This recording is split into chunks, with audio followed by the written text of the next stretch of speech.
രാജ്യത്ത് ബി.ജെ.പിയുടെ പടിയിറക്കം ഉറപ്പിച്ചിരിക്കുന്നു.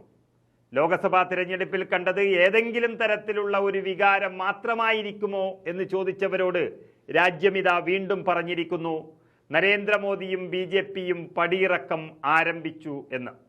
അതിന് അടിവരയിടുന്നതാണ് ഇന്നലെ ഉപതെരഞ്ഞെടുപ്പിൽ രാജ്യം കണ്ടത്.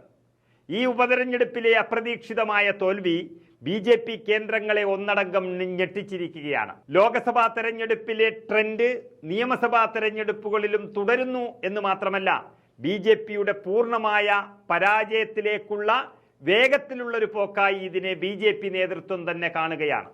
സിറ്റിംഗ് സീറ്റുകൾ പോലും നഷ്ടപ്പെടുത്തിയും കുതിരക്കച്ചവടം പരാജയപ്പെട്ടും ബി.ജെ.പി ഇന്നലെ നാണം കെട്ടപ്പോൾ ഇനി മുന്നിലുള്ളത് വലിയൊരു കടമ്പയാണെന്ന് ബി.ജെ.പി വലിയ രീതിയിൽ അലട്ടുകയാണ്. അതായത് മഹാരാഷ്ട്ര, ഹരിയാന, ജാർഖണ്ഡ്, ജമ്മു കാശ്മീർ എന്നീ 4 സംസ്ഥാനങ്ങളിൽ ഇക്കൊല്ലം തന്നെ നിയമസഭാ തെരഞ്ഞെടുപ്പ് നടക്കുകയാണ്.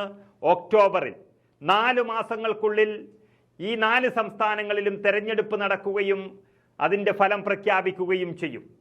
അതിൽ ബി.ജെ.പി എങ്ങാനും പരാജയപ്പെടുകയാണെങ്കിൽ നരേന്ദ്രമോദിയുടെ പടിയിറക്കത്തിന് ആക്കം കൂട്ടുക തന്നെ ചെയ്യും.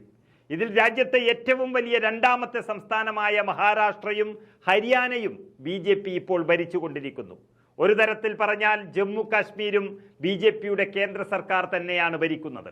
ഇത് മൂന്നും ഇന്ത്യ മുന്നണി വിജയിക്കാനുള്ള സാധ്യതയാണ് ലോക്സഭാ തെരഞ്ഞെടുപ്പ് ഫലം നമുക്ക് നൽകുന്നത്. അങ്ങനെ സംഭവിച്ചാൽ ബി.ജെ.പിയുടെ സമ്പൂർണ്ണ പരാജയം ഉറപ്പിക്കാം. അതിൻ്റെ ഏറ്റവും വലിയ സൂചനകളാണ് ഇന്നലെ ഉപതെരഞ്ഞെടുപ്പിലും ലഭിച്ചിരിക്കുന്നത്. ഉപതെരഞ്ഞെടുപ്പിൽ 13-ൽ 10 സീറ്റുകളിലും ഇന്ത്യ സഖ്യ പാർട്ടികൾ വിജയിച്ചപ്പോൾ 2ഇടത്ത് മാത്രമാണ് NDAക്ക് വിജയിക്കാനായത്. ബീഹാറിൽ സ്വതന്ത്രനും വിജയിച്ചു. സിറ്റിംഗ് സീറ്റുകൾ പോലും നഷ്ടപ്പെട്ടത് അക്ഷരാർത്ഥത്തിൽ ബി.ജെ.പി കേന്ദ്രങ്ങളെ ഞെട്ടിച്ചിരിക്കുകയാണ്. നിയമസഭാ ഉപതെരഞ്ഞെടുപ്പുകളുടെ വിജയം വരാനിരിക്കുന്ന 4 സംസ്ഥാനങ്ങളിലെ നിയമസഭാ തെരഞ്ഞെടുപ്പിനെയും സ്വാധീനിക്കുമെന്നാണ് രാഷ്ട്രീയ നിരീക്ഷകരുടെ അഭിപ്രായം.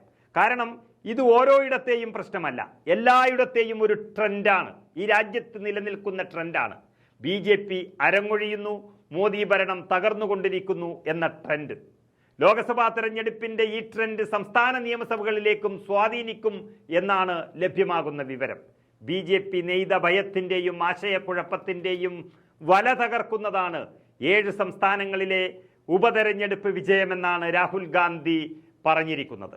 രാഹുലിൻ്റെ ആത്മവിശ്വാസം 10 മടങ്ങ് വർദ്ധിക്കുകയും ബി.ജെ.പിയുടെയും മോദിയുടെയും നില ചരിത്രത്തിൽ കാണാത്ത രീതിയിൽ പരുങ്ങലിലാകുകയും ചെയ്യുന്നൊരവസ്ഥ ഈ രാജ്യം ഇതുവരെ കണ്ടിട്ടില്ല ഇങ്ങനെ. അതുകൊണ്ട് തന്നെ ലോക്സഭാ തെരഞ്ഞെടുപ്പിലെ കനത്ത തിരിച്ചടിക്ക് ശേഷം 4 സംസ്ഥാനങ്ങളിലെ നിയമസഭാ തെരഞ്ഞെടുപ്പ് എങ്ങനെ നേരിടുമെന്ന് അറിയാതെ ഒരു തീരുമാനത്തിലെത്താൻ കഴിയാതെ നിൽക്കുകയാണ് ബി.ജെ.പി നേതൃത്വം. രാജ്യത്തെ രാഷ്ട്രീയ ഗതിവിഗതികളുടെ ഗ്രാഫ് വളരെ വ്യക്തമാണ്. മോദി ടീം താഴോട്ടും രാഹുൽ ടീം മുകളിലോട്ടും കുതിക്കുന്ന ഗ്രാഫാണ് ഇപ്പോഴത്തെ ഇന്ത്യൻ രാഷ്ട്രീയത്തിൽ കാണാനാകുന്നത്.